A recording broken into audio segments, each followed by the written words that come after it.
então vocês vão ouvir esses barulhos e essas interrupções durante a audiência, mas entendendo que também isso faz parte da forma que a gente constrói e pensa a política.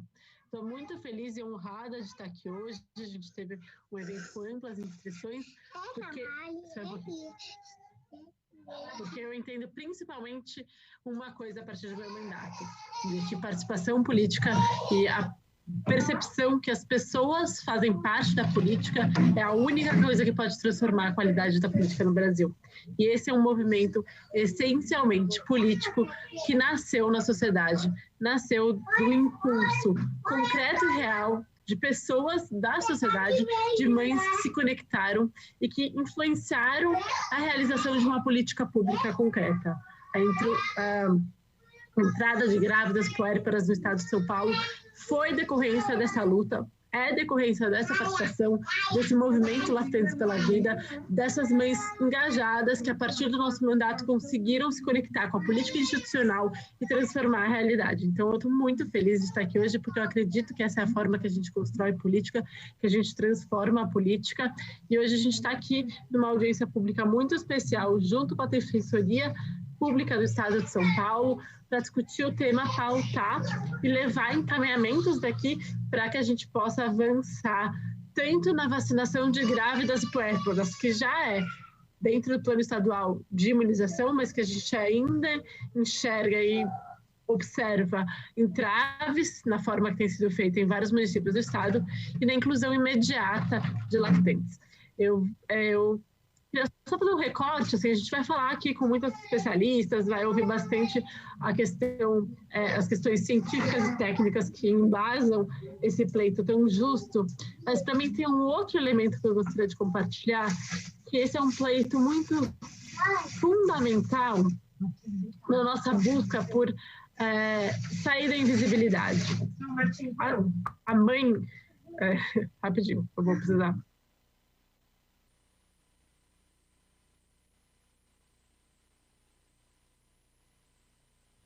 Gente, home office. Faz super parte disso. Precisei aqui dar um ponto. Mas hoje a sociedade se construiu de uma forma de invisibilizar as mães. A gente tem o Ministério da Saúde, que preconiza 6 meses de amamentação, e a gente tem o Ministério do Trabalho, que só dá 4 meses de licença maternidade, e ainda para os casos de CLT, né? Porque a gente sabe que a maioria das mães não estão registradas, não tem um emprego formal e não tem direito nem a esse tempo de exclusividade na amamentação. A gente tem uma sociedade que define fechar as escolas em absoluto imediatamente e não rediscute esse cuidado com as crianças. Simplesmente subentende que as mães, majoritariamente as mães, se incumbem dessa função compartilhada na sociedade, que é a geração de uma nova sociedade, de uma nova geração.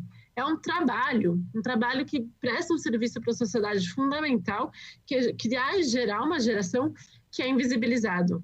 Se a gente precificasse o esforço das mães para a sociedade, a gente teria um número absolutamente alto de valor que hoje é invisibilizado. E cada vez mais que eu estudo sobre isso, eu entendo isso como um pilar estruturante da nossa sociedade que precisa ser discutido. As sociedades mais desenvolvidas, que atingiram patamares mais equânimes, como Islândia, Finlândia, Suécia, a gente tem uma outra relação, inclusive com mecanismos e políticas públicas que permitem que a própria paternidade possa ser vista dentro de uma perspectiva de parentalidade. Enquanto no Brasil a gente ainda tem uma situação 100%... Não é o meu isso. Que barulho é esse? 100% pautado as mães. E as mães ficam invisibilizadas nesse papel, tendo que se dividir entre seus muitas funções, sem um devido apoio, sem uma devida política pública e sem um devido reconhecimento. Quando a gente chega a discutir da vacinação, para mim é exatamente um exemplo de uma luta que faz sentido nessa perspectiva de valorização do papel das mães, de proteção das crianças e de entendimento desse serviço que é prestado por todas as mães para a sociedade que precisa ser valorizado. Então, esse também é um dos motivos que me atrai para essa causa.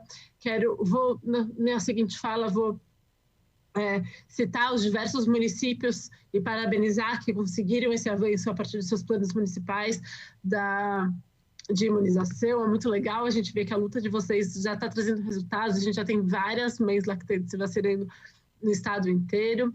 Vou parabenizar vários vereadores. Estou vendo aqui a vereadora Mariana Calça. É um prazer ter você aqui. A gente entendendo que quanto mais coletiva essa luta for, melhor. E sem mais delongas, vou passar então compartilhar com os nossos convidados. Quero agradecer especialmente a Defensoria Pública do Estado de São Paulo, que foi impulsionadora dessa audiência pública, que compartilha comigo esse momento, aqui representada pelas defensoras públicas do NUDEM, a Natália Coelho e a Paula, muito obrigada, a Nálida, desculpa, Nálida Coelho, que estão aqui comigo, obrigada, um prazer ter vocês aqui junto, e obrigada pelo impulso e pelo compromisso com a causa. Quero de novo agradecer o coletivo da sociedade civil, Lactantes pela Vida. Como eu disse, vocês estão transformando a política, vocês se tornaram políticas nesse processo e melhoram a política a partir que a política se torna de todas nós, criando e mudando a realidade. Então aqui a gente está com a Mariana e a Larissa, mas tem milhares de outras mães no estado de São Paulo e no Brasil inteiro que eu celebro nesse momento. E as nossas convidadas palestrantes que eu vou chamar aos poucos: professora e doutora Magda Carneiro de Sampaio, pediatra e professora da Faculdade de Medicina da USP, a doutora Rossana Pulcinelli, da Associação de Obstetrícias de Ginecologia do Estado de São Paulo, e a gente vai ter um vídeo da professora e doutora Patrícia Gema, que é titular do Departamento de Biologia Celular e do ICB da Universidade de São Paulo. Lactantes pela Vacina, já me corrigiram aqui, desculpa, falei pela vida, mas no final quer dizer a mesma coisa, né? Tô brincando, eu vou passar então a palavra com muita alegria e felicidade pela potência desse encontro de todos vocês aqui, que é a doutora Nálida. Doutora Nálida, passo para você a palavra. Muito obrigada a todos.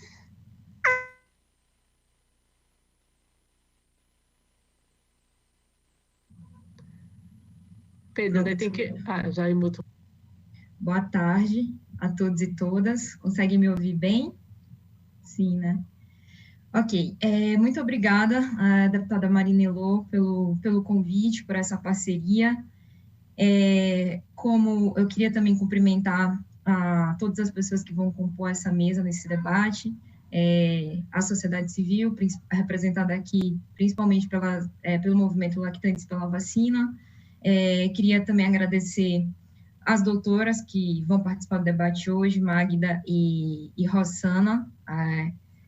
E, bom, eu queria começar aqui minha fala dizendo inicialmente que, como a deputada registrou na abertura, né, dessa audiência, a gente está vivendo aqui no Brasil uma verdadeira tragédia humanitária no que se refere à mortalidade materna durante a pandemia da Covid-19.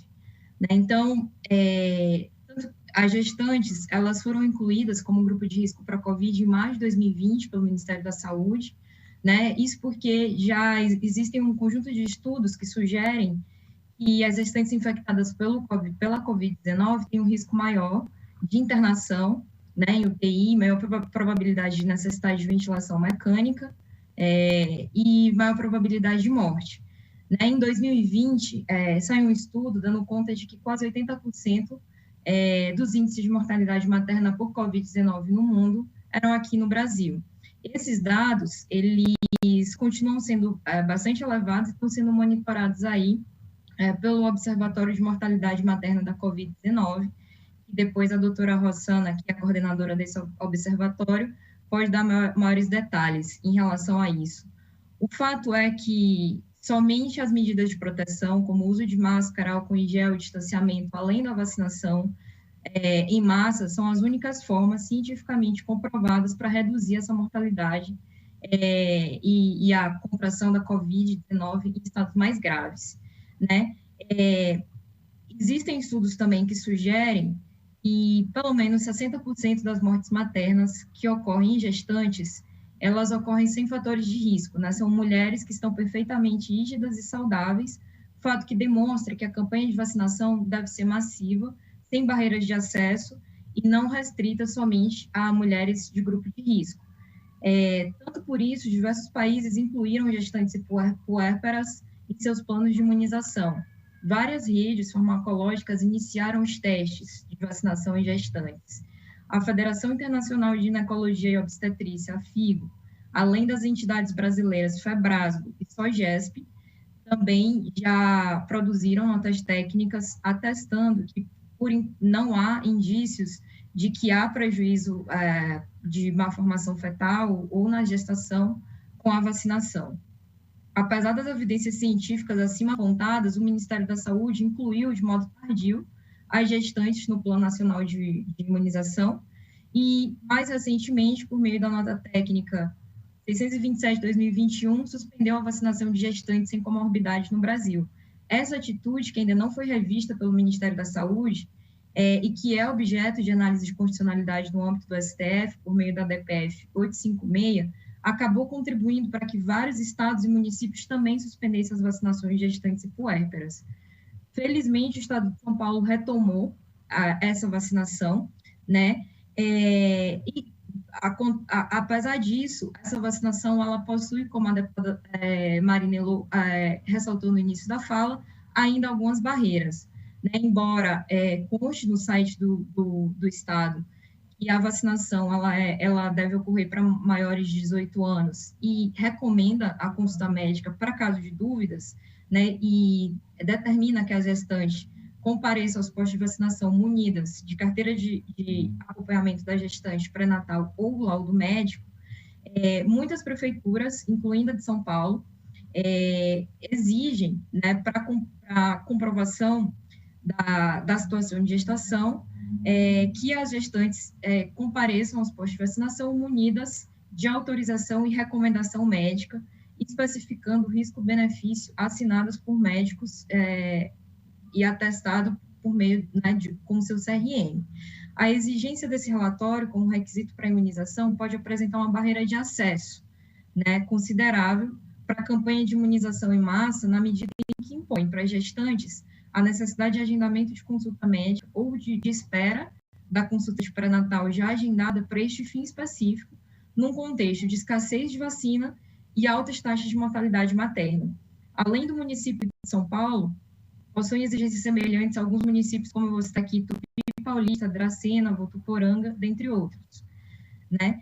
Do ponto de vista médico e técnico, essa exigência é descabível, é injustificável, conforme eu demonstrei ao longo da minha fala e conforme há posicionamentos das entidades que eu citei, FIGO, FEBRASGO e SOGESP, né? E essa decisão ainda contribui para ferir a autonomia das mulheres na medida em que não há exigência semelhante para nenhum outro grupo de risco da Covid-19. Por isso que a Defensoria Pública fez uma recomendação para o Estado de São Paulo e para o município retirarem qualquer barreira de acesso à vacinação por parte das gestantes e uma recomendação ainda para promover campanhas de vacinação, informando que documentos as gestantes devem levar aos postos de vacinação em decorrência dessa profusão de informações dissonantes no que se refere aos documentos necessários para vacinação. Além disso, né, no que tange às lactantes, há um estudo recente do Hospital das Clínicas de Medicina da USP, que identificou uma indução de anticorpos contra a Covid-19 no leite materno, mesmo 4 meses após a mãe ter sido vacinada. No Brasil, a gente também passa por um momento de aumento no registro, de aumento da internação das crianças por Covid-19. Por essa razão, o NUDEM e a Defensoria Pública consideram que a vacinação de lactantes teria como vantagem a diminuição dos riscos de transmissão à infecção para crianças, bem como a maior proteção de bebês, né? E que, considerando que o Estado de São Paulo já está vacinando a população em geral, ou seja, pessoas que não compõem grupos prioritários, que não têm risco aumentado para eventual contágio de Covid, a gente considera que é essencial a inclusão das lactantes no plano de vacinação de forma prioritária ou de forma concomitante com a população em geral. E, por fim, eu queria finalizar minha fala parabenizando a deputada Marinello pela propositura do PL, porque, como ela disse, já existem vários municípios no estado de São Paulo, em no Brasil também, que incluíram lactantes e gestantes no plano de imunização, sem necessidade de relatório médico, sem barreiras de acesso, e a não inclusão, a não contemplação, né, dessas categorias de mulheres no plano de imunização acaba gerando uma desigualdade entre as próprias mulheres, né, a depender da sua origem geográfica. Então, queria me despedir, agradecer pelo convite, parabenizar pela propositura do projeto de lei, pelo diálogo. Boa tarde.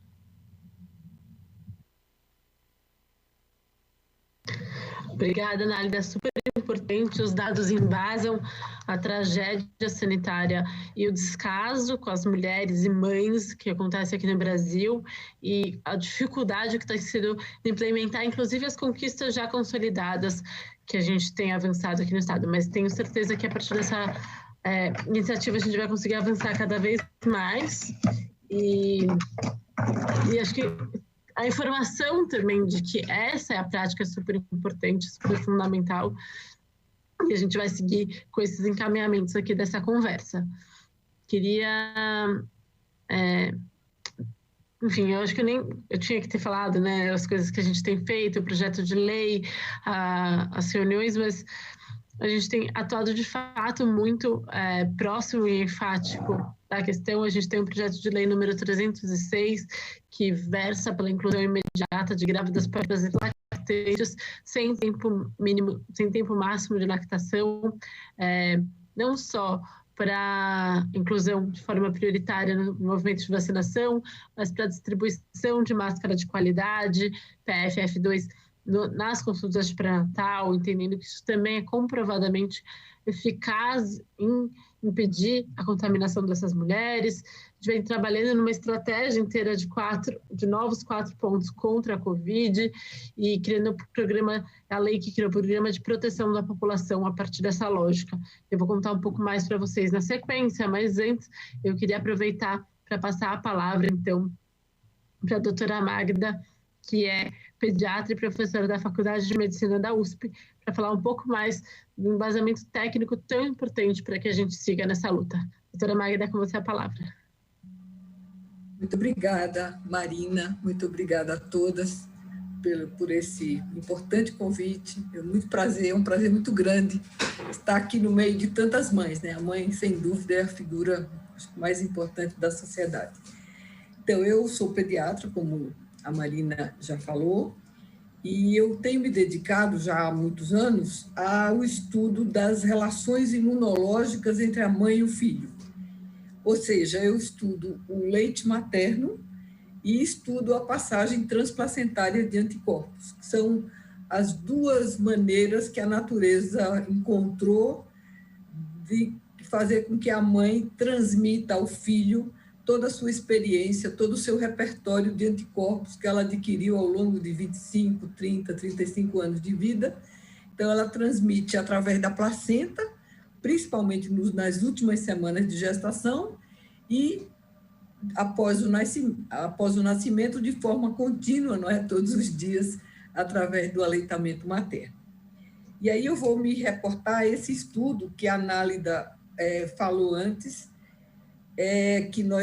eu participei do grupo que estudou 20 funcionárias do Hospital das Clínicas, portanto, todas profissionais de saúde, que foram vacinadas com a preparação Coronavac.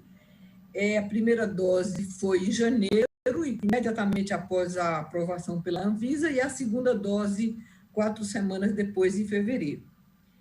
E nós colhemos uma dose no momento da vacinação, que é a dose,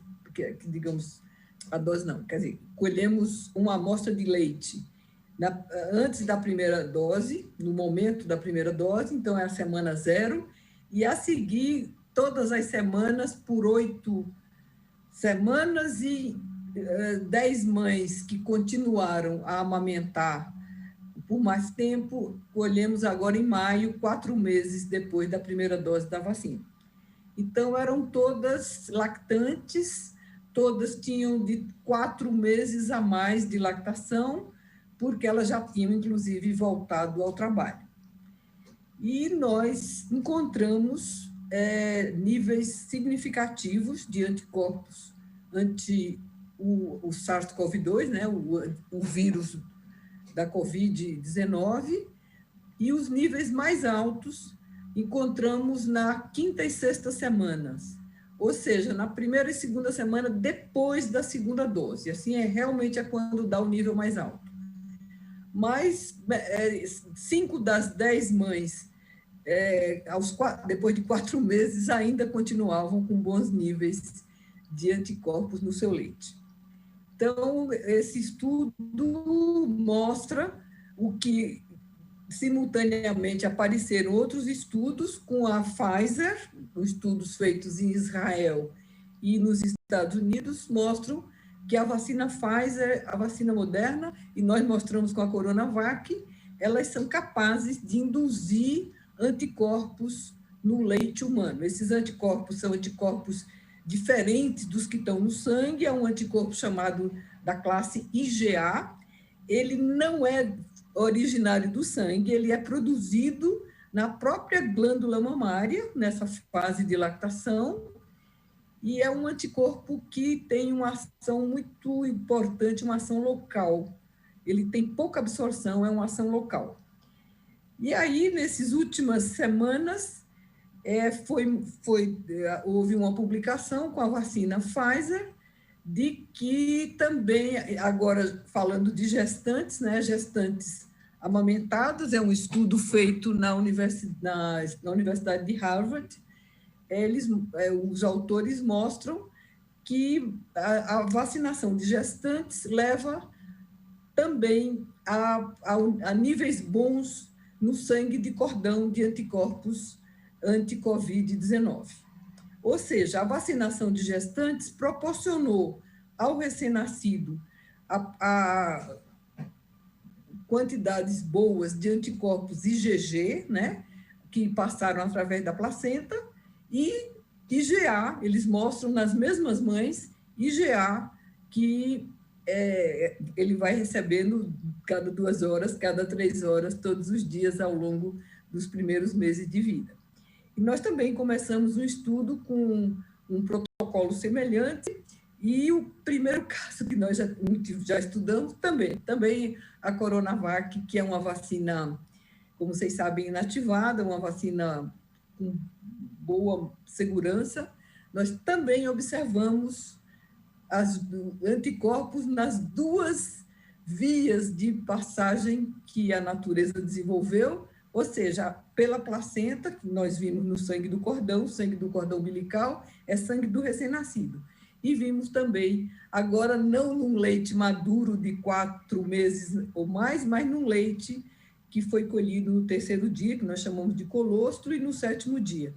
Então, é muito interessante porque, de fato, essas vacinas, quer dizer, nós já temos evidências de pelo menos 3 vacinas, e agora tem um estudo espanhol também mostrando com a vacina da AstraZeneca, embora a vacina da AstraZeneca, nós podemos discutir depois, seja uma vacina talvez menos indicada para gestantes.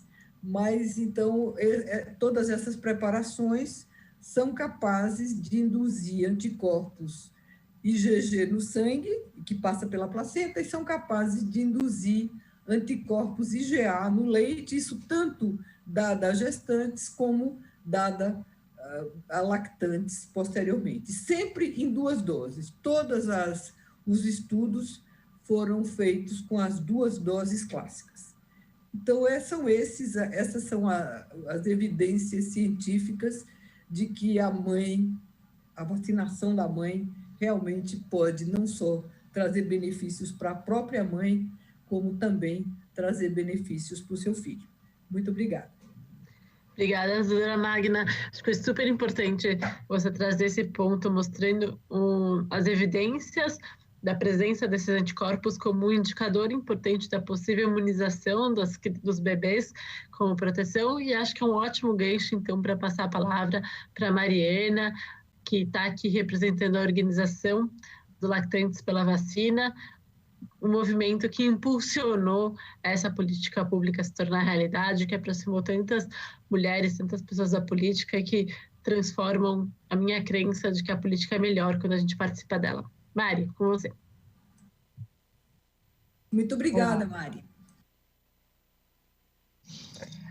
Olá, todos me ouvem?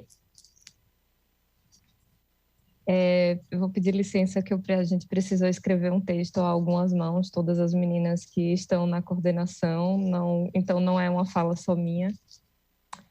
Boa tarde a todos e a todas. Agradeço à deputada Marina pelo convite e por estar ao nosso lado nessa luta.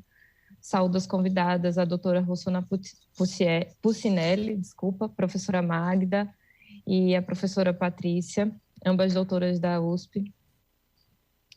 E saúdo a Defensoria Pública em nome da defensora Nádia.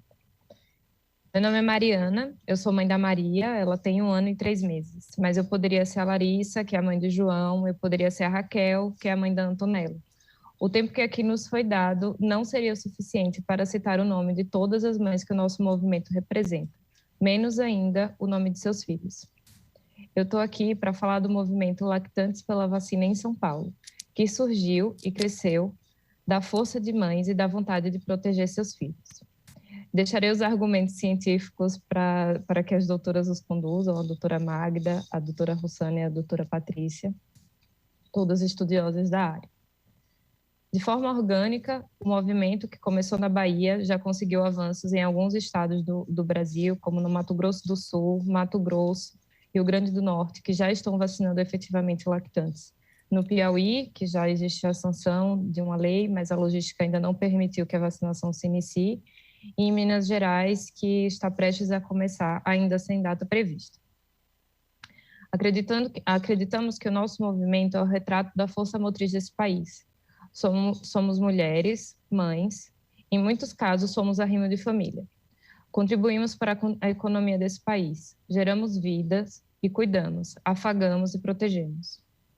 A maioria de nós deu à luz durante uma pandemia. Gestamos e parimos, privadas do convívio com as nossas famílias, amigos, da nossa rede de apoio.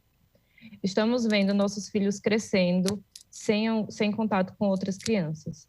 E ainda assim, aqui estamos, lutando e honrando o compromisso que temos com nós mesmos e com a maternidade.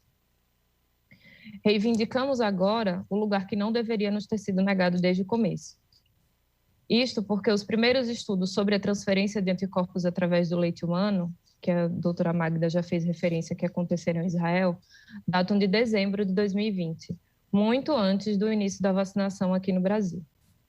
Entendemos a necessidade de priorização de grupos vulneráveis e diante da escassez das vacinas. No entanto, esses mesmos grupos já foram vacinados. Aqui no estado de São Paulo, o governador, em menos de 15 dias, anunciou 2 avanços da vacinação por faixa etária e até agora o público de lactantes permanece invisíveis ao poder público. O movimento é, sobretudo, materno e, por isso, apoiamos e celebramos o retorno das gestantes e das puérperas ao grupo prioritário no estado de São Paulo. Essas mulheres serão, muito em breve, lactantes, de modo que a nossa luta também é por elas e pela desburocratização e todos os obstáculos que a elas se impõem. A luta que travamos agora é pela vacina e pela proteção dos nossos filhos, mas as forças que nos uniram transcendem dessa temática. Lutamos também para sermos vistas, para que saibamos quantas e quem somos, para que sejamos alvos de políticas públicas e que o estímulo ao aleitamento materno não seja somente o índice. Lutamos para que os bebês não fiquem órfãos ou percam seu alimento precocemente em caso de internação de quem o amamenta. Os últimos dados sobre a amamentação comprovam que menos de 50% dos bebês no Brasil têm o leite humano como seu alimento exclusivo, contrariando, inclusive, a recomendação da OMS. A inclusão das lactantes no grupo prioritário da vacinação é elemento fundamental para que, durante a pandemia, esses índices não decaiam ainda mais. Além disso, recordamos que não há prazo para amamentação. Leite materno não tem validade. E, por isso, a imposição de limite de idade é descabida em qualquer instância. Alguns municípios do estado já iniciaram a vacinação do grupo como prioritário. No entanto, até agora, não tivemos nenhum indício de que as diretrizes estaduais seguirão os mesmos rumos e, por isso, a luta continua. A luta também continua pelo aumento do limite etário que esses municípios impuseram e pela desburocratização que alguns deles também o fizeram. Não podemos ignorar que a vacinação da lactante é, por enquanto, a única possibilidade de acesso dos nossos bebês aos anticorpos. Como a gente vai colocar máscara dos nossos bebês? Como a gente vai ensinar um bebê a não colocar a mão na boca? Ao meu lado, dividindo o tempo entre casa, trabalho, filhos, estão a Stephanie Rodrigues, a Mariana Guerra, a Larissa Jordão, a Raquel Gritti, a Natália Ferreira e a Priscila Galesco. Mulheres que eu não conheço fisicamente, mas que já deixaram a marca na minha história e na história da minha filha. Por isso, pedimos pela rápida inclusão na pauta e aprovação do PL 306, desculpem a emoção, 306, proposto pela deputada Marina Elou, pois disso dependem milhares de mães e seus bebês. Muito obrigada pela atenção de todos e pelo convite. Eu que agradeço, Mari, compartilho a emoção, e a política que eu acredito é assim, a política que tem emoção, que tem vida, que tem resultado e que tem significado, que vocês fizeram exatamente isso. Quero parabenizar todas as mães, todas as mulheres que se engajaram nesse movimento, na sua pessoa, todas as crianças e bebês que têm sorte de ter mães maravilhosas, e a certeza de que é isso, a gente tem um grande caminho, uma grande conquista a ser feita. Quando você falou das mães, né, somos na maioria mães que tiveram filhos na pandemia.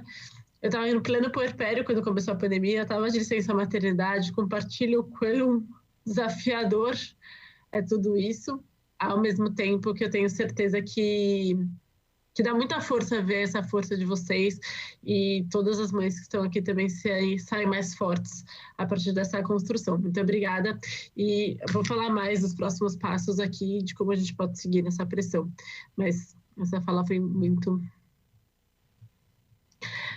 honrou muito tudo que tem sido até agora feito por vocês. Então agora eu vou chamar a doutora Rosena, da Associação de Obstetrícia e Ginecologia do Estado de São Paulo, uma fala super importante também. Olá, Marina, olá a todas, um prazer enorme estar aqui, né? Tenho um prazer especial de estar com a professora Magda, eu também sou professora da Faculdade de Medicina da USP aqui, e eu desenvolvi um trabalho junto com a Agatha Rodrigues, que é professora de estatística da Federal do Espírito Santo, que é o Observatório Obstétrico Covid-19. Isso faz parte de um projeto maior que se chama Observatório Obstétrico, onde a gente tem alguns objetivos. Um dos principais objetivos é deixar os dados sobre a saúde materna públicos e fáceis de serem consultados. Então, o nosso objetivo é que qualquer gestor possa entrar, fazer consultas.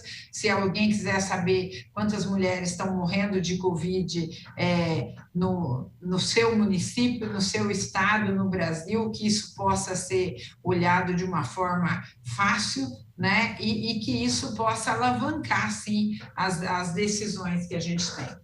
Para que vocês tenham ideia, em 2020 nós tivemos 455 mortes maternas por Covid-19, em 2021 nós já estamos com 879 mortes maternas por Covid-19. Para vocês terem uma dimensão do que isso significa, né? Se a gente pegar o ano de 2019, que nós não tínhamos Covid, o número total de mortes maternas, o que é absurdamente alto, foi de 1.575, mas só por Covid agora a gente já tem metade do número total de mortes maternas, somando todas as causas do ano de 2019. Isso vai fazer com que a gente chegue ao final de 2021 com uma razão de morte materna que deve se aproximar de 100, né?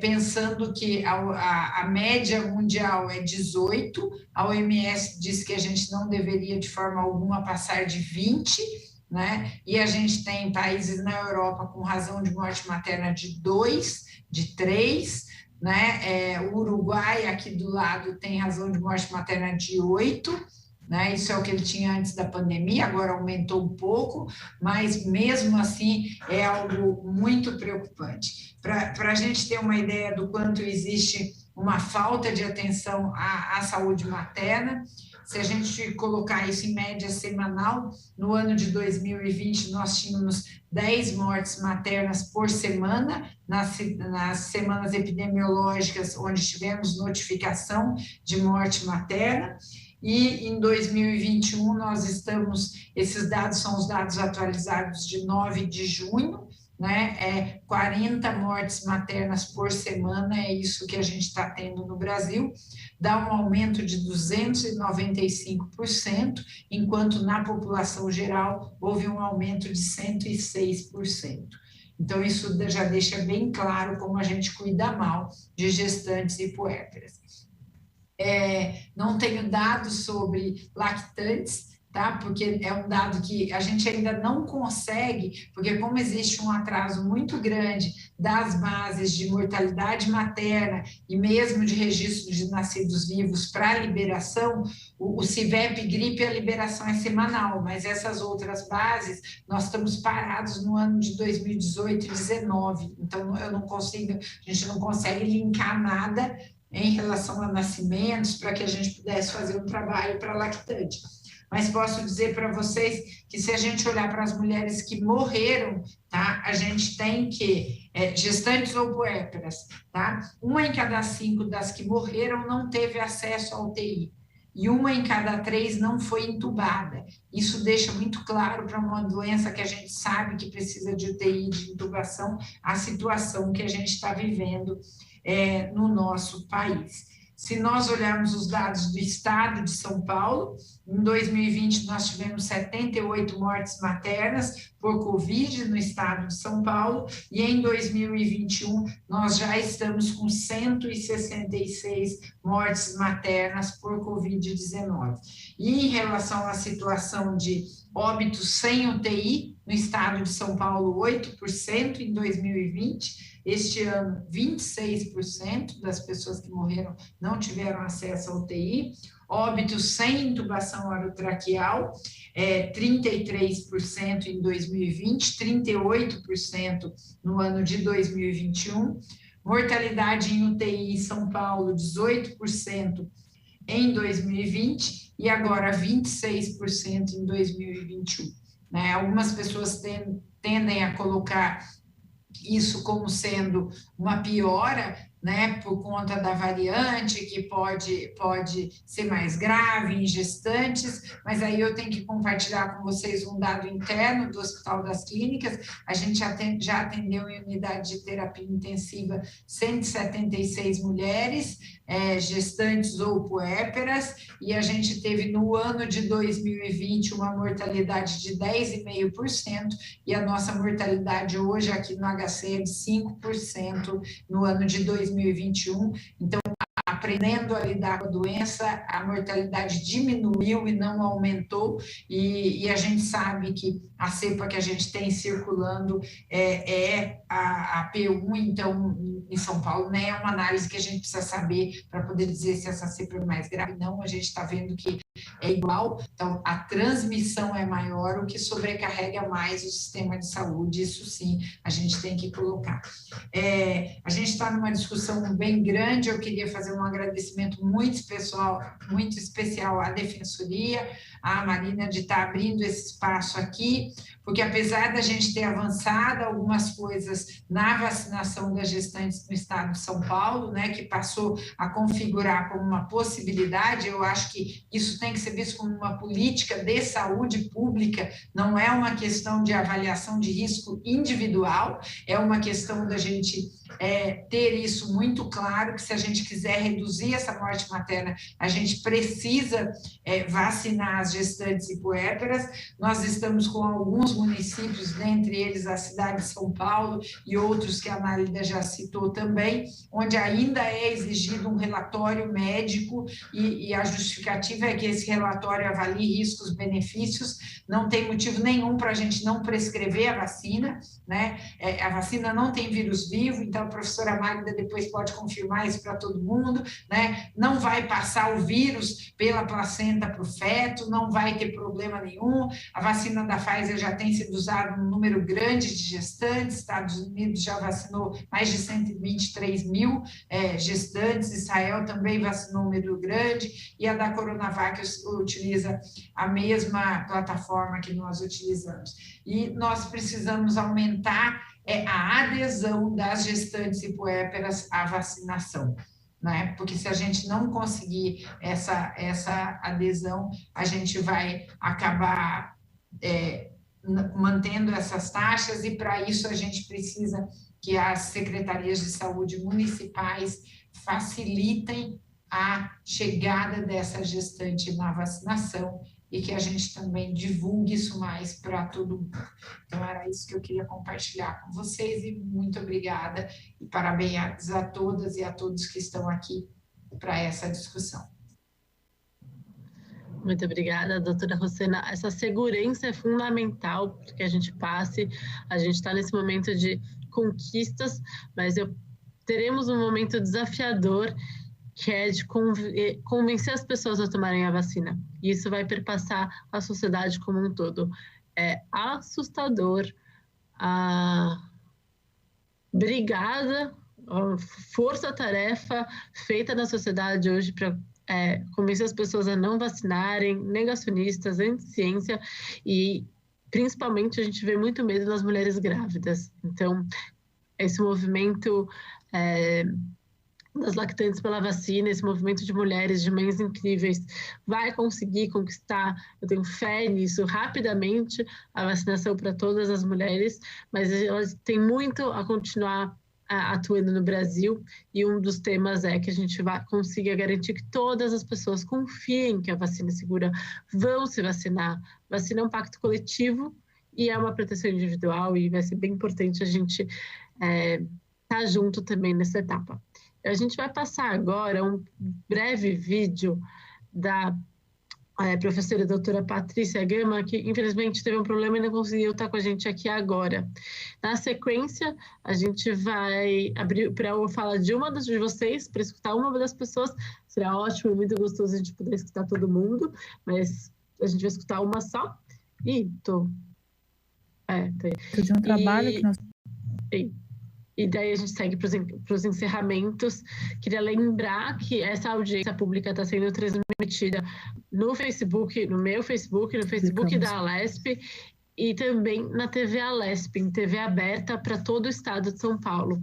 Queria reiterar que vocês estão fazendo história, estão sendo transmitidas, estão sendo assistidas, e que isso também possa usar um mecanismo de pressão para os nossos poderes executivos. Pode soltar o vídeo.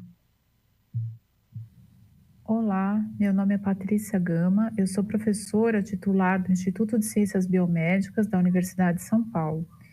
E eu estou aqui para falar um pouco para vocês a respeito de um trabalho que nós publicamos recentemente sobre os efeitos benéficos da amamentação, de se manter a amamentação durante a pandemia.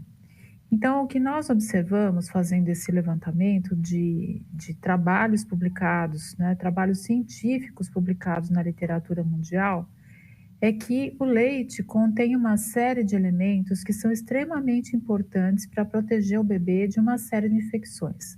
Então, nós sabemos, normalmente, nas campanhas de amamentação, que o leite contém anticorpos que fazem com que o bebê possa ser protegido de algumas infecções e de algumas doenças.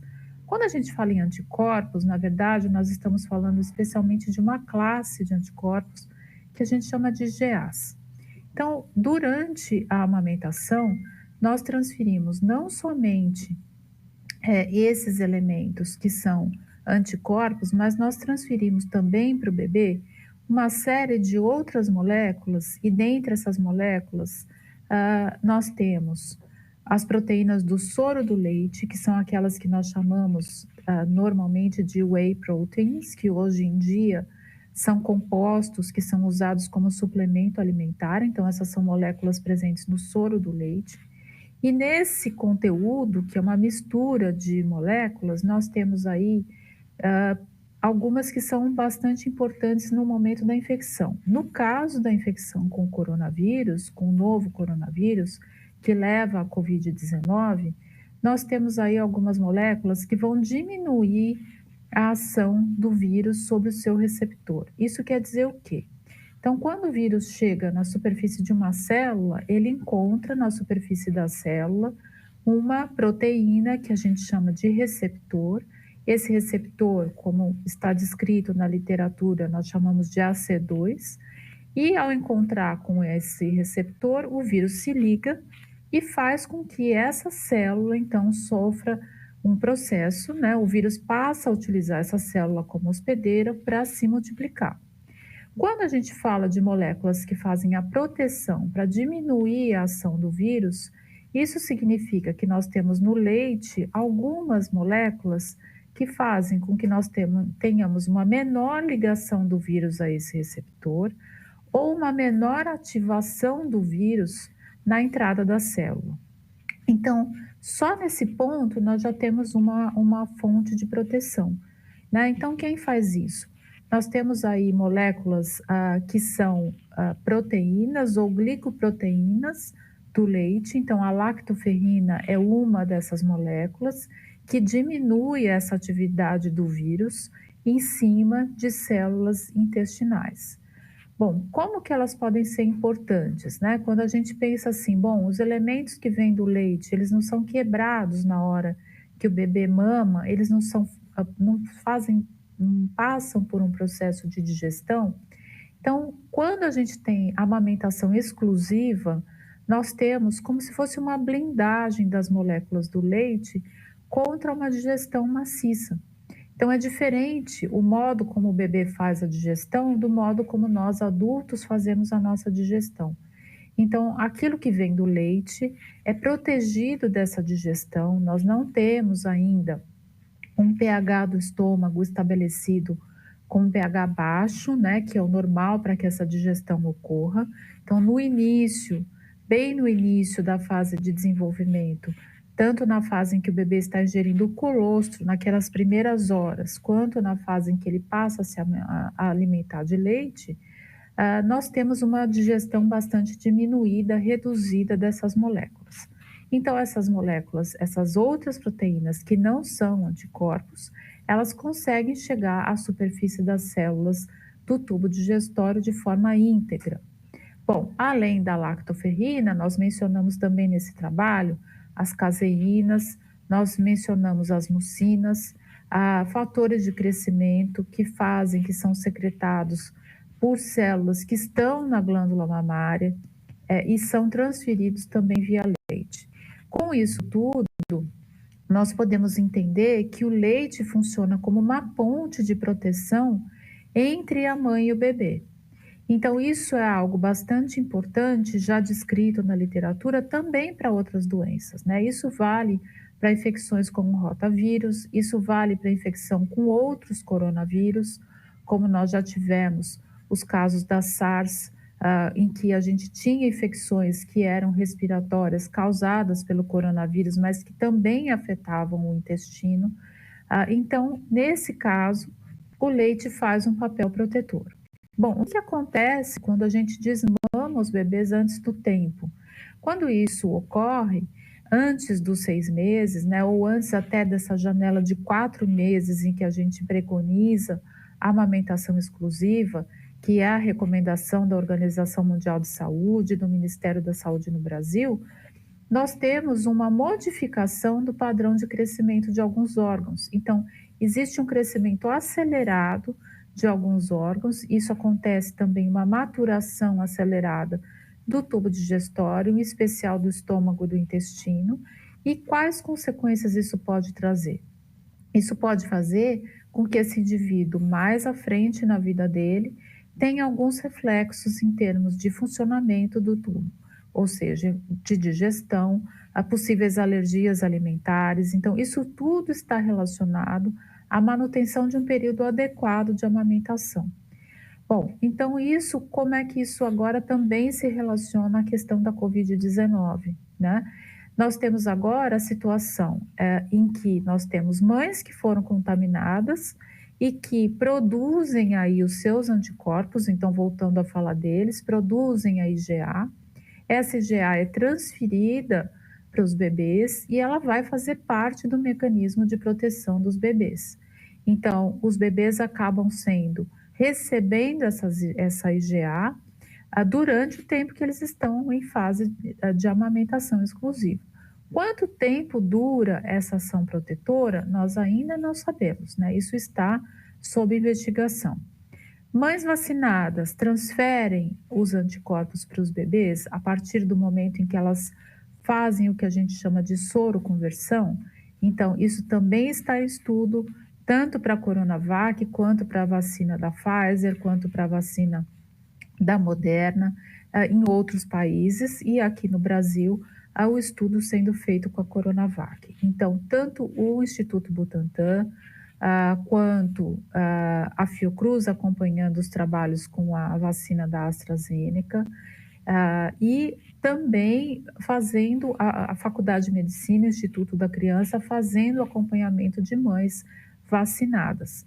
Então, no trabalho que a gente fez, até aquele momento, nós não tínhamos ainda as informações a respeito de mães contaminadas, né, poucos dados sobre mães contaminadas e mães vacinadas. Agora, nós já temos essa informação. Então, um ponto bem legal de se fazer uma consulta mais ampla, com dados científicos bastante robustos, é o site da Universidade Johns Hopkins, que tem um centro humanitário para ajudar pessoas que precisam dessas informações. Então, o que eu queria colocar para vocês são esses dados, esses pontos de que manter a amamentação é algo bastante importante para ajudar a proteger os bebês desse momento que a gente está vivendo. É claro que é extremamente importante que as mães façam contato com seus médicos, sigam as recomendações dos seus médicos, façam a higienização das mãos.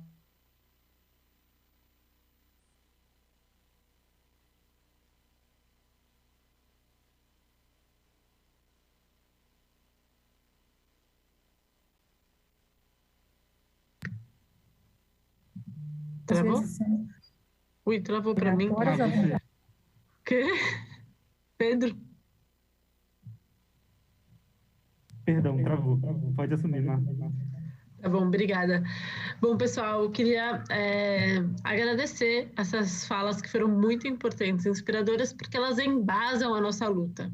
Então, só para recapitular todas as pessoas que foram chegando aqui, hoje a gente tem duas grandes lutas, da qual eu estou encabeçando pela política institucional, alicerçada com argumentos técnicos aqui colocados e pelo movimento da sociedade civil feita por mães maravilhosas, por mulheres engajadas pela lactância, pela vacina, por vocês.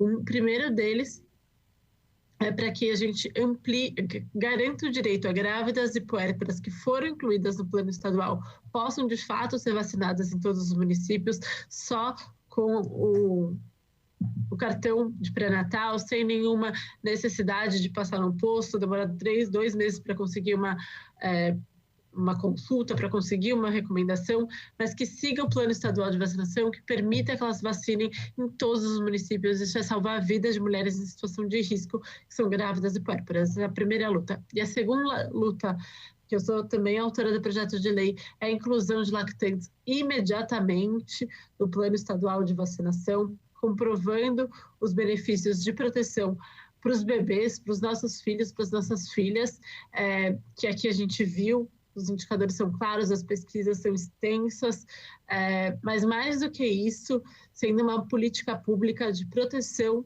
e valorização da maternidade, do maternar, da amamentação, uma política pública fundamental em quebrar a invisibilidade das mães, em fortalecer esse papel tão importante na sociedade e na proteção dos nossos bebês e crianças. Então, a gente tem essas duas lutas e meu compromisso aqui com vocês agora com mais esses dados, com a parceria com a Defensoria Pública, aqui na pessoa da Nálida, na sua fala, mas uma parceria importante para avançar institucionalmente, com a parceria aqui na pessoa da Mariana, representando todos uma miríade de mulheres maravilhosas, lactantes pelas vacinas, fortalecer esses 2 pontos. E praticamente amanhã eu tenho uma reunião com a Secretaria da Saúde aqui do município da cidade de São Paulo, porque a gente entende que existem essas 2 pressões fundamentais, tenho feito pelo Estado, mas os municípios é uma forma da gente garantindo pequenas conquistas. Tem uma lista aqui de 75 políticos que a gente está em contato, que protocolaram projetos municipais, que estão articulando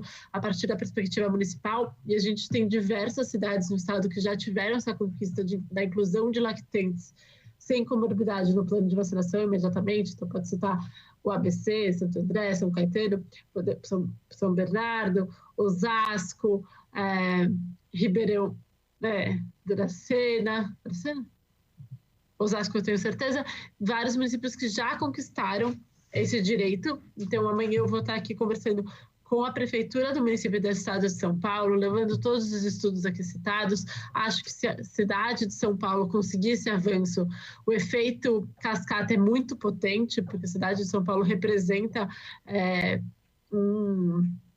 um elemento fundamental, né? Tem um poder de impacto muito grande dentro do nosso estado, são milhões de pessoas morando aqui, então a gente vai buscar e a gente segue cobrindo o governo do estado, encaminhando essa audiência pública para eles, ofício, atuando junto com a Defensoria, junto com o MP, junto com a Associação de Obstetrícia do Estado, para que a gente possa ter esses 2 avanços. Meu compromisso aqui com vocês hoje é garantir informação e disponibilidade para que, de fato, todas as grávidas e puérperas sejam imediatamente vacinadas e garantir a imediata inclusão de todas as mulheres lactantes no Estado de São Paulo.